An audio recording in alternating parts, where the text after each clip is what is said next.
بسم الله الرحمن الرحيم ألهاكم التكاثر حتى زرتم المقابر كلا سوف تعلمون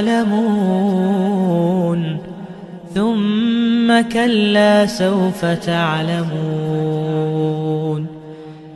كلا لو تعلمون علم اليقين لترون الجحيم ثم لترونها عين اليقين ثم لتسألن يومئذ عن النعيم. اعوذ باللہ من الشیطان الرجیم. بسم اللہ الرحمن الرحیم. الحمد للہ الذی جعلنا من الموالین لأہل البیت سلام اللہ علیہم اجمعین واللعنۃ الدائمۃ علی اعدائہم اجمعین. اما بعد فقال اللہ تبارک وتعالی فی کتابہ المبین. بسم اللہ الرحمن الرحیم. الہاکم التکاثر حتی زرتم المقابر کلا سوف تعلمون ثم کلا سوف تعلمون کلا لو تعلمون علم الیقین لترون الجحیم ثم لترونها عین الیقین. ناظرین محترم، سورہ قارعہ کی تفسیر آپ لوگ سماعت فرما چکے. اب فوراً اس کے بعد جو سورہ ہے سورہ تکاثر آپ کے سامنے پیش خدمت ہے. لنک اور ارتباط یہ ہے، پچھلے سورہ میں سورہ قارعہ میں جب ہم لوگوں نے پیغام بیان کیا تو ایک جملے کے اندر وہ سورہ قیامت کی ہولناکیوں کو بیان کر رہا تھا اور اس بات کو بیان کر رہا تھا جو شخص اپنے اعمال کی طرف متوجہ رہے، جو شخص نیک اعمال انجام دے گا وہ وہاں خوش رہے گا، اور جس نے اپنے اعمال اچھے نہیں کیے برائیوں میں لگا رہا وہ وہاں جہنم میں جائے گا اور اس کا ٹھکانہ جہنم قرار پائے گا. تو یہ وہ سورہ ہے جو انسان کو آخرت کی طرف متوجہ کرتا ہے اور قبر کی یاد دلاتا ہے. لیکن سورہ تکاثر جو ہے وہ کیا چیز بیان کر رہا ہے، اس کا ارتباط یہ ہے جب انسان کے سامنے سورہ قارعہ میں قیامت، یوم بعث، یوم حشر، یوم نشر، قبر کی ہولناکیاں بیان ہوئی تو وہ کون سی چیز ہے جس نے انسان کو قبر سے غافل کر دیا؟ وہ کون سی چیز ہے جس نے انسان کو آخرت سے غافل کر دیا؟ وہ کون سی چیز ہے جس نے انسان کو القارعہ وما ادراک ما القارعہ سے غافل کر دیا؟ اس سوال کے جواب میں سورہ تکاثر نازل ہوا. الہاکم التکاثر، تمہیں غافل کر دیا، تمہیں مشغول کر دیا کس چیز نے؟ تکاثر نے. اولاد کی کثرت، مال کی کثرت، دنیاوی نعمتوں کی کثرت، جاہ و حشم کی کثرت، ہر وہ چیز جو دنیا سے مربوط تھی اس میں ایک دوسرے پر فخر و مباحات نے. میرے پاس یہ گاڑی ہے، تیرے پاس وہ گاڑی ہے، میرے پاس ایسی نعمت، تیرے پاس ویسی نعمت، یہ میرے اور تیرے اور یہ من و تو کی جو نزاع والی کیفیت ہے، اور جو ایک معاشرے کے اندر جسے کہا جائے کہ مقابلہ چل رہا ہے، اگر اس کے پاس فلاں گاڑی ہے تو میرے پاس اس سے اچھی گاڑی ہو، اس کے پاس فلاں موبائل ہے تو میرے پاس اچھا موبائل ہو. فلاں نے جو نا مثال کے طور پر یہ بھی بعض خاندانوں میں چلتا ہے 2 سے 3 بچے پیدا کر لے تو میں اس سے زیادہ بچے پیدا کر لوں. بہت ساری جگہوں پہ یہ بھی ہو رہا ہے. تو اولاد میں، دنیاوی نعمتوں میں ایک تقابل کی فضا، تکاثر کی فضا. ہم میں سے جو زیادہ اولاد والا ہوا، زیادہ مال والا ہوا، زیادہ نعمتوں والا ہوا، وہ اپنے آپ کو سمجھتا ہے کہ میں زیادہ جو ہے جاہ و حشم رکھتا ہوں، میری عزت میں زیادہ اضافہ ہو گیا. ان دنیاوی چیزوں کے ذریعے سے عزت نہیں ملتی. ان العزت للہ جمیعا، عزت ساری کی ساری خدا کے ہاتھ میں ہے. الہاکم التکاثر، قارعہ سے، قیامت کی ہولناکیوں سے، اس دن کے اضطراب سے تمہیں غافل کر دیا، تمہیں دور کر دیا. کس چیز نے؟ التکاثر، اس فخر و مباحات نے. تکاثر کا معنی علماء نے التباہی، یعنی ایک دوسرے پر جتانا. میرا یہ اسٹیٹس ہے، تمہارا اسٹیٹس زیادہ، میرا اسٹیٹس ہے. تمہاری کیا تنخواہ ہوگی جو میری تنخواہ ہے؟ تمہاری کیا اولاد جو میری اولاد؟ تمہارے پاس کون سی گاڑیاں جو میرے پاس؟ اس قسم کے جملے، ان چیزوں نے ہمیں آخرت سے غافل کر دیا. الہاکم التکاثر حتی زرتم المقابر، یہاں تک کہ تم قبروں میں جا پہنچے، یعنی یہاں تک کہ تمہیں موت آ گئی. مرتے دم تک انسان یہی کرتا رہتا ہے. مرتے دم تک انسان کو ہوش نہیں آتا کہ میں نے بھی ایک دن مرنا ہے. میر ببر علی انیس رحمۃ اللہ علیہ نے بہت خوبصورت بند باندھا ہے. فرماتے ہیں مت کر اتنا غرور کہ مرنا ہے تجھے، آرام ابھی قبر میں کرنا ہے تجھے۔ ہم لوگ موت کو بھول جاتے ہیں، ہم لوگ آخرت کو بھول جاتے ہیں، صرف دنیاوی فخر و مباحات نے ہمیں تباہ و برباد کر دیا ہے۔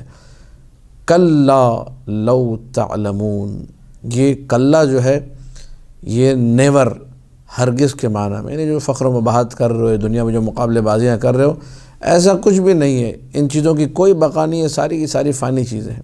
کلا لو تعلمون، کلا سوف تعلمون، تم لوگ جان لوگے، ایسا ہرگز نہیں، تم لوگ جان لوگے، تمہیں نظر آ جائے گا یہ فخر و مباحات کسی کام کا نہیں۔ جب قبر میں پہنچو گے تو وہاں سارا کا سارا کچھ کھل جائے گا۔ اسی لیے موت کے ناموں میں سے ایک نام ہی یقین ہے، وَاعْبُدْ رَبَّكَ حَتَّى يَأْتِيَكَ الْيَقِينُ، اپنے رب کی عبادت کرو یہاں تک کہ یقین آ جائے۔ سورہ تکاثر یہی بتا رہا ہے، الہاکم التکاثر حتی زرتم المقابر کلا سوف تعلمون، تمہیں پتہ چل جائے گا ان قریب کہ یہ فخر و مباحات کسی کام کا نہیں تھا۔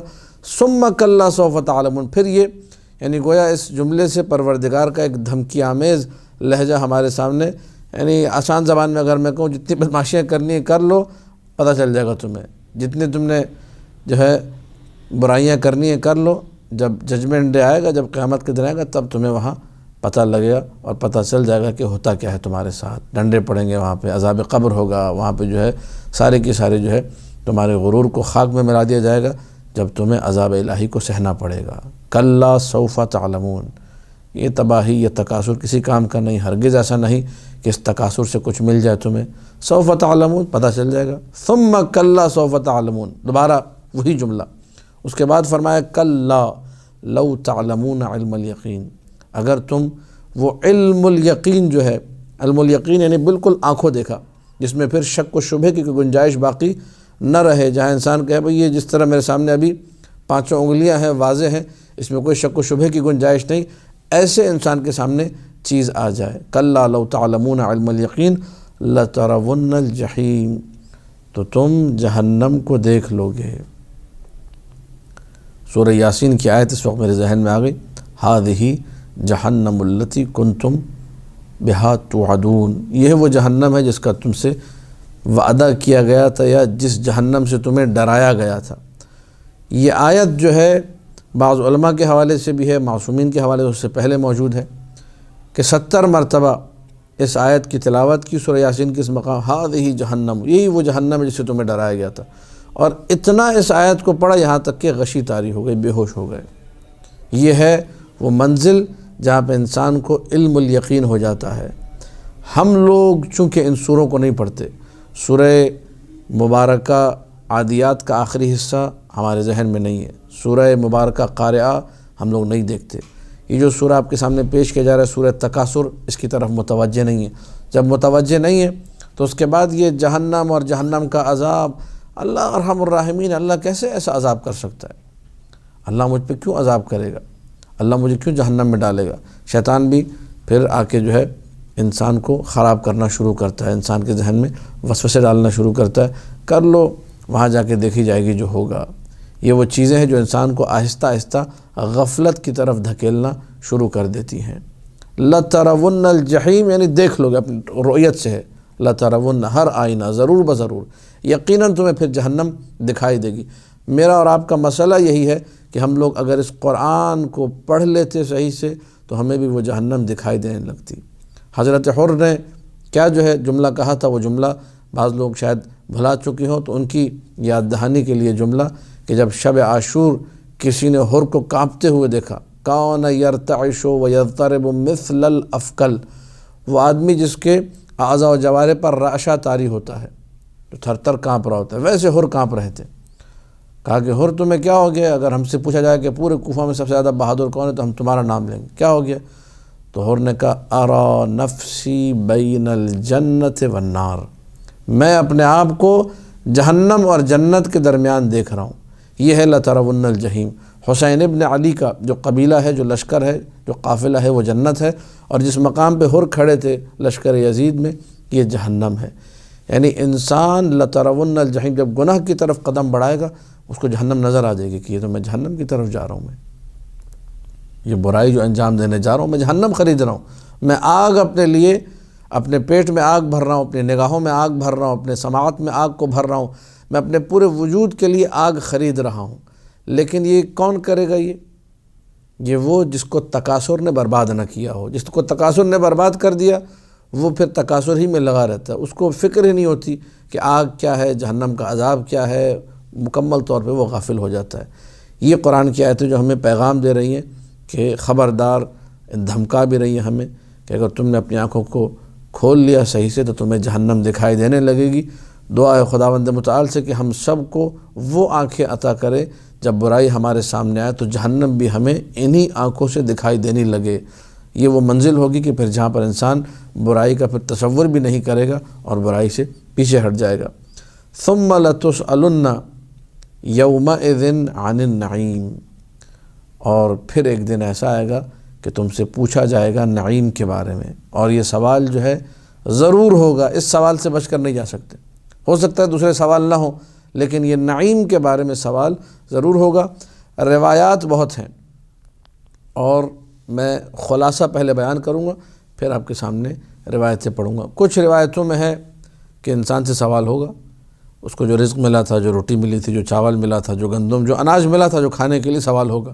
پانی جو زندگی بھر پیتا رہا اور مختلف قسم کی جو نعمتیں اس کو رب کی طرف سے ملتی رہی کھانے پینے کے حوالے سے، روزمرہ کی سوال ہوگا۔ اور بعض روایات میں یہ کہ بالکل بھی سوال نہیں ہوگا، کھانے پینے کا سوال ہی نہیں ہوگا، بلکہ اس سوال کو انتہائی مضحکہ خیز قرار دیا اور توہین آمیز قرار دیا۔ روایتوں نہیں کہا کہ یہ کیسا سوال ہو سکتا ہے؟ اگر میں آپ کو کھانا کھلاؤں، پانی پلاؤں، میں آپ سے نہیں پوچھتا؟ اگر میں پوچھوں بعد میں کہ اس دن تم آئے تھے، میں تمہیں کھانا کھلایا تھا، پانی بھی پلایا تھا، تو آپ ہنسیں گے اور کہیں گے بڑا کنجوس آدمی، اس کو ابھی تک یاد ہے۔ مجھے آپ بخل کی طرف نسبت دیں گے، انتہائی بخیل ہے، ایک دفعہ کھانا کھلایا 25 دفعہ جتایا۔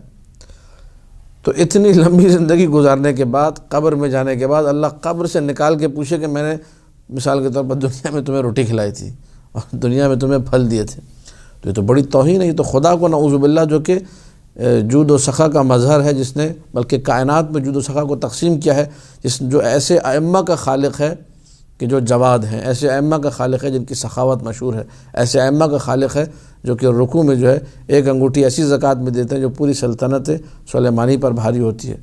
تو وہ خدا جو ہے روٹی اور پانی کے بارے میں سوال کرے گا۔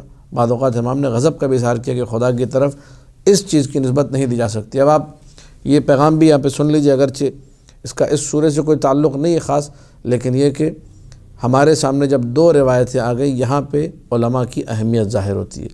جس بیچارے نے حوزے میں علم حاصل نہیں کیا، جس بیچارے نے کوئی تعلیم حاصل نہیں کی، وہ کیا کرے گا؟ یہاں پر قول معصوم کو چھٹا دے گا، بولے گا یہ غلط ہے، یہ غلط ہے۔ یہ آسان کام نہیں ہے۔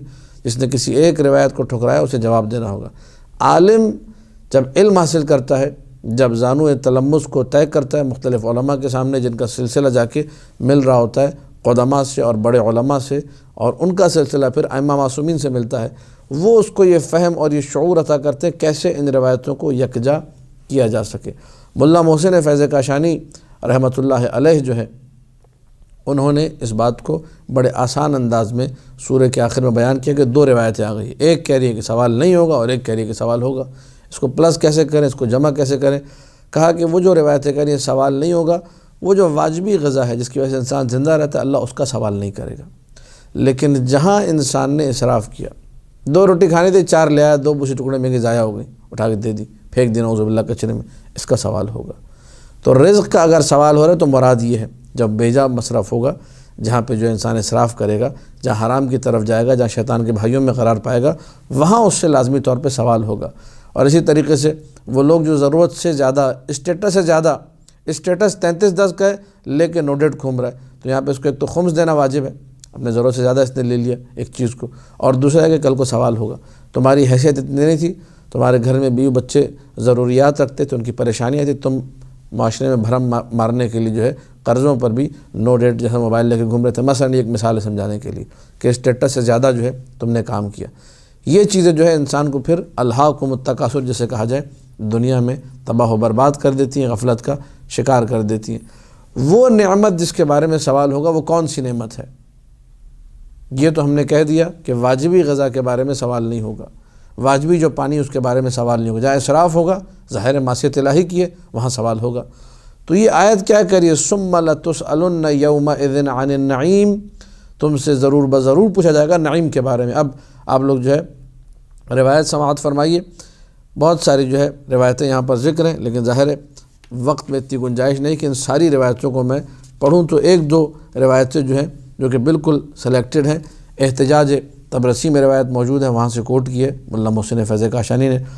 فرماتے ہیں امیر المؤمنین سلام اللہ علیہ نے یہ فرمایا ایک حدیث میں کہ ان النعیم الذی یسأل عنہ، وہ نعمت جس کے بارے میں امت سے پوچھا جائے گا اور لوگوں سے پوچھا جائے گا، رسول اللہ صلی اللہ علیہ وآلہ ومن حل محلہ من اصفیاء اللہ، رسول اور رسول کے جانشین جو رسول کے قائم مقام ہیں، جو رسول کے بعد وصی ہیں، جو رسول کے بعد صفی اللہ ہیں، ان کو جو ہے اللہ نے نعمت کے طور پہ مجھے اور آپ کو عطا کیا۔ یہ ہمارے لیے نعمت ہے، یہ وہ نعمت ہے جو دنیا میں بھی نعمت ہے اور آخرت میں بھی نعمت ہے۔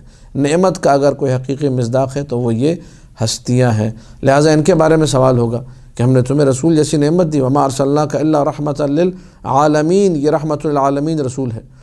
اور زیارت میں آپ لوگ کہتے ہیں انتم بقیت اللہ، امام زمانہ السلام علیکہ یا بقیت اللہ۔ بقیت اللہ کا مطلب کیا ہے؟ بقیت اللہ یعنی رحمت اللہ، اللہ کی رحمت۔ بقیہ بمعنی رحمت ہے یہاں پر، تو رسول بھی رحمت اور رسول کے اوصیاء بھی، سب کے سب زیارت میں انتم بقیت اللہ، آپ سب کے سب بقیت اللہ ہیں، آپ سب کے سب رحمت خدا ہیں۔ تو یہ نعمت کا حقیقی مظہر و مصداق ہے۔ اس کے بارے میں سوال ہوگا کہ ہم نے تمہیں رسول دیا، ہم نے تمہیں علی ابن ابی طالب سلام اللہ علیہ جیسی شخصیت دی، تم نے اس محبت علی کے ساتھ کیا اعمال انجام دیے، تم نے ولایت رسول دل میں رکھنے کے بعد کیا اعمال انجام دیے، ان نعمتوں کے بارے میں پوچھا ضرور جائے گا۔ پھر اس کے بعد جو ہے تفسیر عیاشی کی ایک روایت ہے امام جعفر صادق علیہ السلام سے کہ امام نے جو ہے ابو حنیفہ کے سامنے جب اس آیت کی بات چھڑی تو ابو حنیفہ نے پوچھا اس آیت کے بارے میں کہ یہ بتائیے ثم لتسألن یومئذ عن النعیم، یہ کون سی نعمت ہے نعیم جس کے بارے میں قیامت کے دن جو ہے سوال کیا جائے گا اور پوچھا جائے گا۔ تو مولا نے کہا کہ یا نعمان من نعیم عندک، اے نعمان نعیم کے بارے میں تم کیا کہتے ہو؟ ظاہر ہے نعمان صاحب جو ہے حضرت ابو حنیفہ جن کو امام اعظم کہا جاتا ہے، جن کی قبر جو ہے بغداد میں ہے، اور یہ فرمایا کرتے تھے مسلسل لولا سنتان لہلک نعمان، اگر وہ 2 سال نہ ہوتے تو میں تو مارا گیا تھا، میں تو تباہ و برباد تھا۔ 2 سال انہوں نے شاگردی کی امام جعفر صادق کی، اسی پر یہ ناز کرتے تھے۔ کہا کہ من نعیم عندک، تمہارے پاس نعیم کیا ہے؟ تو انہوں نے یہ تفسیر کی حضرت ابو حنیفہ نے، کہا کہ القوت من الطعام، 2 وقت کی روٹی یہ نعیم ہے، اور کیا ہے؟ کہا والماء البارد، ٹھنڈا پانی جو ہمیں پینے کو مل جاتا ہے۔ اب یہ امام کا جواب سماعت فرمائیے، لئن اوقفک اللہ یوم القیامت بین یدیہ حتی یسألک عن کل اکلۃ اکلتها وعن کل شربۃ شربتها لیطولن وقوفک بین ید اللہ تعالی، اگر اللہ نے پکڑ لیا تمہیں اور ایک ایک لقمے کے بارے میں پوچھا، وہ لقمہ وہ لقمہ وہ لقمہ اور وہ گھونٹ اور وہ گھونٹ اور وہ گھونٹ، تو تمہاری تو کہانی بڑی لمبی ہو جائے گی، بہت عرصے تمہیں اللہ کے سامنے کھڑا رہنا پڑے گا۔ تو اب جو ہے حیرت اور پریشانی کہ اس کا مطلب یہ جواب تو ٹھیک نہیں ہے۔ تو فقال فمن نعیم و جعلت فدا، کہنے لگا میں آپ پہ قربان جاؤں، آپ فرمائیے کہ نعیم سے مراد کیا ہے؟ قال نحن اہل البیت، ہم اہل بیت نعیم ہیں، نعیم کا مصداق ہم ہیں، میں جعفر صادق نعیم ہوں، میرے بارے میں پوچھا جائے گا۔ یہ وہ نعمت ہے جو اللہ نے امت کو دی، الذی انعم اللہ بنا علی العباد، اللہ نے بندوں پر جو نعمت نازل کی ہے وہ محمد اور آل محمد ہے، اللہم صلی علی محمد و آل محمد، وبنا ائتلفوا بعد ان کانوا مختلفین، ہماری وجہ سے یہ لوگ جڑے ہیں، پہلے تتر بتر تھے، پراکندہ تھے، لڑ رہے تھے، ہماری وجہ سے ان کو اللہ نے ایک کیا۔ وبنا الف اللہ بین قلوبہم، ان کے دل ایک دوسرے کی طرف مائل نہیں تھے، ایک دوسرے سے نفرت کرتے تھے، لڑتے تھے، جھگڑتے تھے، ایک دوسرے کے لیے محبت سافٹ کارنر دل میں نہیں تھا۔ ہماری محبت آئی، ہماری ولایت آئی، ہم وہ نعمت ہے جس کے بعد اللہ نے ان کے قلوب کو ایک دوسرے کے لیے ایک محبت دلوں میں پیدا کر دی، آمادہ کر دیا کہ ایک دوسرے کے قریب جا سکیں۔ وَجَعَلَهُمْ إِخْوَانًا بَعْدَ أَنْ كَانُوا أَعْدَاءَ، اللہ نے انہیں ہمارے صدقے میں بھائی بنایا، پہلے تو ایک دوسرے کے دشمن تھے، ایک دوسرے کی شکل دیکھنے کے روادار نہیں تھے۔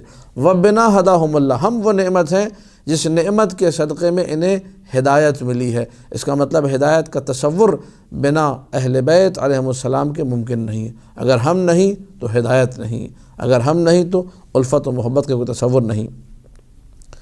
بنا ہداہم اللہ علیہ السلام، اسلام کی طرف اگر ہدایت ملی تو ہمارے صدقے میں ملی۔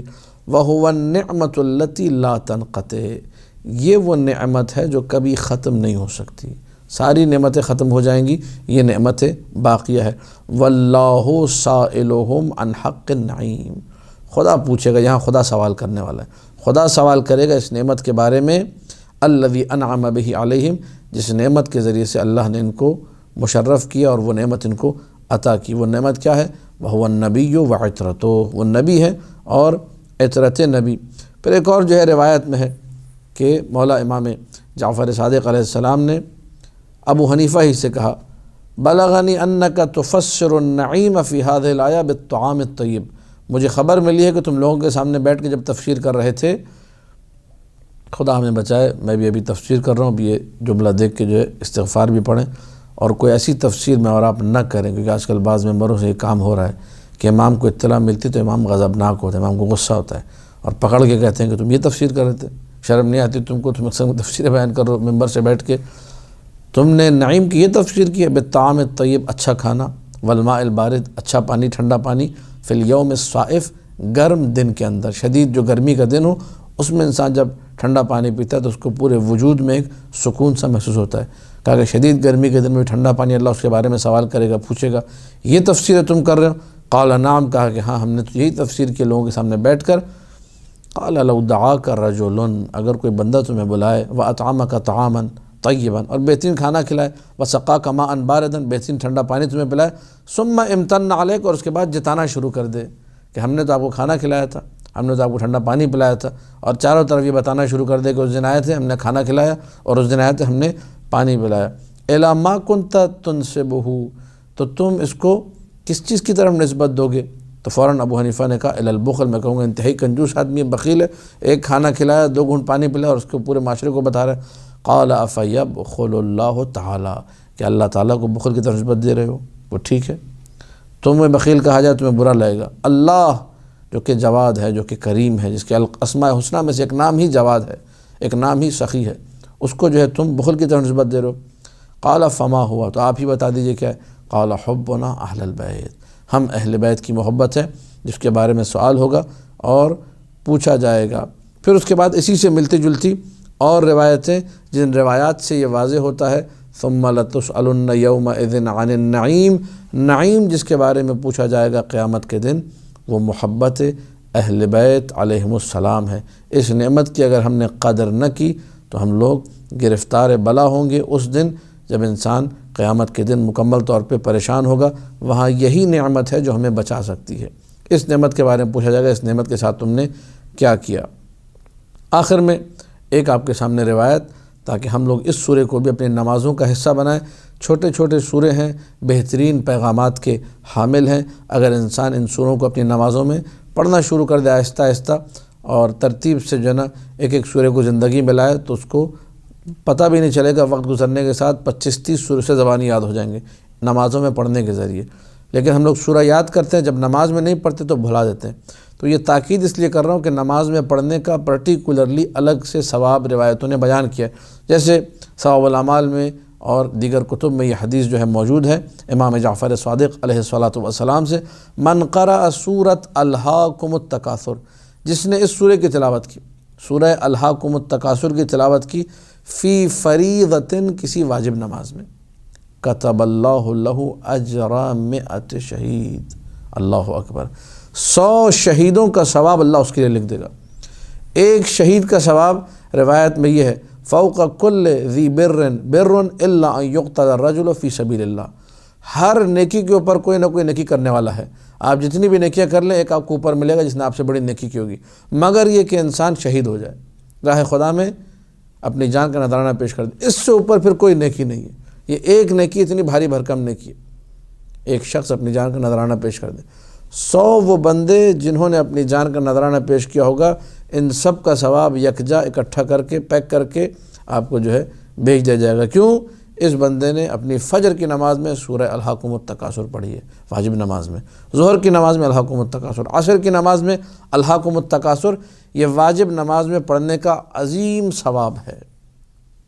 کتنا بڑا سورہ ہے، کوئی 1.5-2 صفحے کا نہیں، بالکل جو ہے چھوٹا سا سورہ، چھوٹی چھوٹی آیت ہے۔ لَتَرَوُنَّ الْجَحِيمَ ایک آیت ہے، أَلْهَاكُمُ التَّكَاثُرُ ایک آیت ہے، زُرْتُمُ الْمَقَابِرَ ایک آیت ہے۔ چھوٹی چھوٹی آیتیں اور 2 سے 2.5 لائن کا سورہ، سورہ الحمد جتنا ہی سمجھ لیجیے سورہ ہے، انسان اس کو بآسانی یاد کر سکتا ہے۔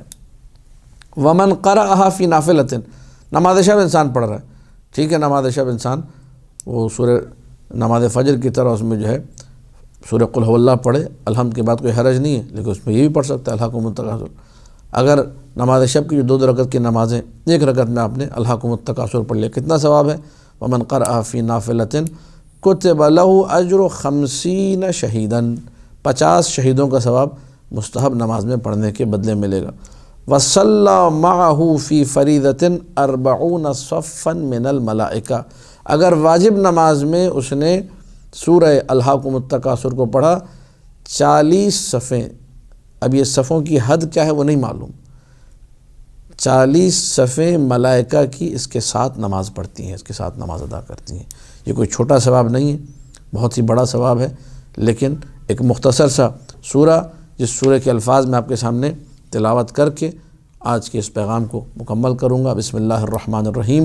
أَلْهَاكُمُ التَّكَاثُرُ حَتَّى زُرْتُمُ الْمَقَابِرَ كَلَّا سَوْفَ تَعْلَمُونَ ثُمَّ كَلَّا سَوْفَ تَعْلَمُونَ كَلَّا لَوْ تَعْلَمُونَ عِلْمَ الْيَقِينِ لَتَرَوُنَّ الْجَحِيمَ ثُمَّ لَتَرَوُنَّهَا عَيْنَ الْيَقِينِ ثُمَّ لَتُسْأَلُنَّ يَوْمَئِذٍ عَنِ النَّعِيمِ۔ یہ سورہ ہے اس کی ٹوٹل 8 آیتیں، چھوٹی چھوٹی آیتیں، انسان ان کو بآسانی یاد کر سکتا ہے۔